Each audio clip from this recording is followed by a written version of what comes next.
Welcome to the Green Room, where we explore the environmental issues that green up our world. COP24 stands for the 24th Conference of the Parties to the United Nations Framework Convention on Climate Change. That's a mouthful. Our guest today is Timothy Arvan, one of the 9 University of Michigan students who attended COP24 last December in Poland. He'll be telling us about the conference. Tim, welcome to the show. Thanks so much for having me. So you're a graduating senior, congratulations, and you're studying energy, science and policy, and urban studies. So you must have been really busy these 4 years. That's right. And so surprising you managed to fit in this international travel to such an important meeting. So it's great that you're here to talk to us about it. For those who aren't familiar, what is the COP? So the COP is an abbreviation for the Conference of Parties. It is an annual meeting of all 197 nations party to this great framework that the UN has. It was founded after the 1992 Rio Earth Conference, where basically all of these parties came to recognize that climate change is an issue worth meeting about. Since we do not currently have the solutions that we need to solve this issue, the COP is essentially an agreement that the countries will continue to meet in perpetuity to discuss where we can go with this in the future. It's a big job. It is. Big challenge. I read that one of the accomplishments was that 80 countries out of all those that you mentioned agreed to phase out coal. Now, did that happen this last session? So it is a work in progress to get a larger and larger coalition of countries to phase out coal. The problem with the COP framework decision-making process, however, is that we need all 197 countries as a full consensus to agree on big overarching agreements. It sounds almost impossible. It does really seem impossible, and I think this is what accounts for some of the lack of progress that we've seen over the last 24 COPs. But what's the advantage of having a consensus? So, not that I don't agree with it, but I mean, how to get started there? Right. So under the United Nations, there's really no enforcement mechanism to kind of mandate that countries institute any of these agreements on mitigation, on adaptation. It's really a voluntary process. And in order to get maximum participation, the countries have decided that they will all need to agree. There are, however, negotiating blocs and countries like the 80 that you mentioned who are taking efforts by themselves to make substantial progress. The real challenge, though, comes in when we have agreements like the Paris Accord, which require everybody to come on board. And wouldn't consensus help because some nations are very not powerful, and then there's some nations that are really powerful, and if the powerful ones got together and said, hey, we want to do this, and then the smaller nations, I mean, they get an equal voice, right? That's right. That's a really good point. So one of the advantages of having these COPs is that small island developing nations who face the brunt of the vulnerability to climate impacts have an equal say at the negotiating table to countries like the United States, who would otherwise kind of dominate the conversation. Let's see, and so one of the goals of the COP24, you told me, was the rule book. What's that? So to answer this question, we need to go back to 2015 to the Paris Agreement, which is kind of the much more famous output of COP21, which agreed to limit temperatures to well below 2 degrees Celsius, and with an aspirational goal to limit below 1.5 degrees Celsius of warming. However, Paris didn't really give us a concrete mechanism to achieve those goals. And so with Paris about to go into effect in 2020, the purpose of COP24 this year was to really nail down that set of rules. How are we going to get there? How are we going to achieve this? And it turns out that's a lot more complicated. So was any progress made? So I think there was some progress made. Good.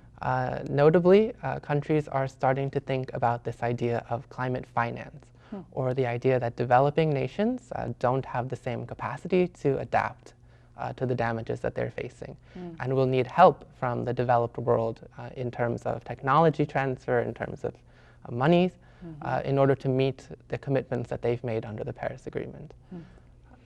That's controversial. That is. Okay, so your role, the student's role, Were you observers or participants? So we are called an observer delegation. Okay. So our students do not really say anything substantive on the policies being debated at the COP. We're there to kind of show that this process is open and transparent, and to take lessons back from the negotiations and try to apply them in our local action back at home. And give interviews like this. That's exactly right. So one thing you did tell me you participated in was the Nairobi Work Program Focal Point Forum. Tell us what that is. So in addition to the formal negotiations at COP between all of the ministers of the various countries, there is a significant portion of the 2-week-long event that is dedicated to side programs or academic conferences and other content like this. And the Nairobi Work Program Focal Point Forum is one such side event this year that brought together parties who wanted to learn more about economic diversification for their countries. So what's an example of economic diversification? So in principle, this is the idea that countries can look and see the forecasted impacts of climate change that they're going to be facing and strategically invest in various economic sectors and transition their economies to adapt to those changes and maintain their economic growth despite the changing climate. So, for instance, maybe crop diversification? Exactly. Or like energy diversification, like instead of just having a whole country rely on hydroelectric, that they would need lots of different types so that they don't get stuck in case one thing doesn't work. You know, if you get a drought and you don't end up with good hydro anymore. Yeah, that's exactly the idea. Okay. One such example that a party from New Zealand came to share. One thing I would add is that really these side events are a platform for parties to come in and share their case studies with the group and to kind of show what has worked and what hasn't worked in the past, and then what lessons can then be taken and implemented in the future. And one really cool anecdote that was given by a party from New Zealand was that New Zealand's wine industry has historically been very concentrated in several types of grapes. But then climate change is causing those grapes to really decrease in yield. Yeah. And so the government of New Zealand has invested in very sophisticated climate modeling to figure out which kinds of grapes they could transition to maintain the profitability of that sector. Good idea. So a lot of that is, I guess they call it adaptation instead of mitigation, right? So mitigation is when you're trying to prevent the emissions, and adaptation is when you're trying to deal with the climate change effects. Right? Exactly. And one thing I would add is that economic diversification is a really cool tool because it can be both mitigation and adaptation. This forum that we were present for at COP was focused on the adaptation side. But for countries, for instance, like Saudi Arabia, who are fossil fuel dependent, they can also focus on economic diversification as a way to lower their greenhouse gases and meet their Paris goals. All right, so in terms of challenges, you already mentioned the consensus challenge. How about the problem with wording? You mentioned that before our interview, that was an issue. Right. So in all of these international agreements, the interpretation of particular words and phrases can be drastically different from country to country. And so that can really affect what parties feel they need to do to comply with the agreement. And so during the course of the negotiations, there's a lot of back and forth about, well, this word choice versus that word choice. It's really much less about the overarching issues than it is about creating a text where all countries feel that they can manipulate and get what they want out of it. Can you give an example of that? So one such example is the difference between may and shall. Oh my goodness. And may... It's pretty nuanced. It is quite nuanced. So may would imply that a country has the option to engage in the activity or not, whereas shall is a more concrete requirement that has been interpreted as legally binding. I heard that Saudi Arabia had an issue with the word note rather than welcome. Yes, this is another huge takeaway from COP24, which was a debate over the latest IPCC, that's Intergovernmental Panel on Climate Change, their latest special report on 1.5 degrees warming. Which was pretty remarkable. Yes, it was. The controversy occurred over whether countries should, quote, welcome the findings, welcome the science, or whether they merely need to note the findings. And of course, this seems to us like a very arbitrary distinction. But where countries like Saudi Arabia were having a problem was with the word welcome communicating an endorsement of the findings, where they argued that really this report shows that we have a really big problem and that we shouldn't need to welcome the findings. We should just, kind of say that we recognize that this information is out there.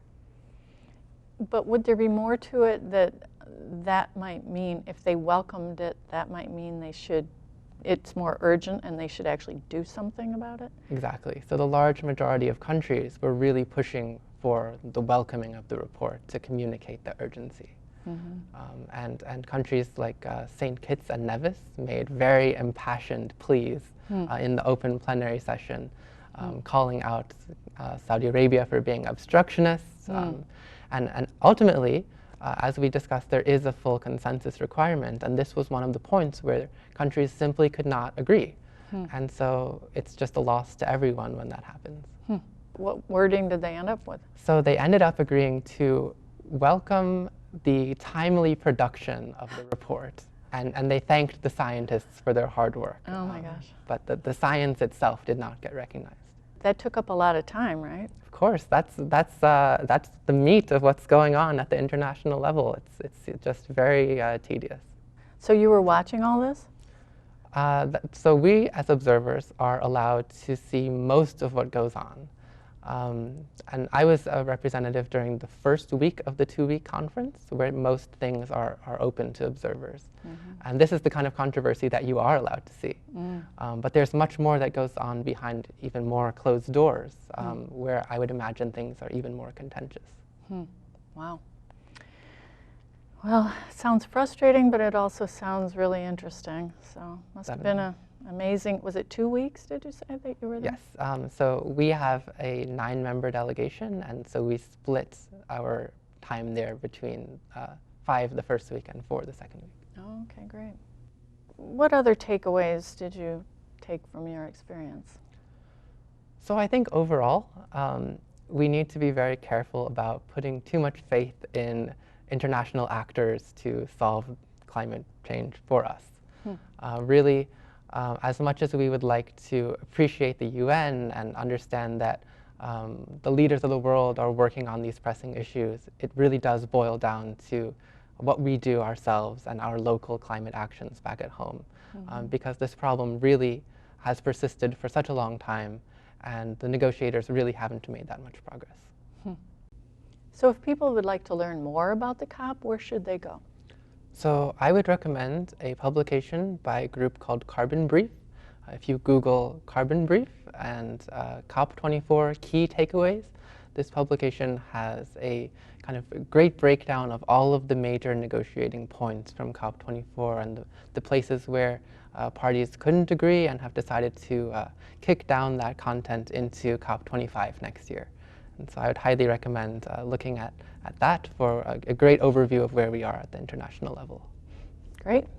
Well, that's all the time we have for today, but thank you so much for being here, Tim. It's been really informative. Great. Thanks so much for having me. For online archives of all our Green Room shows, visit washtenaw.org/greenroom. Thanks for joining us here in the Green Room.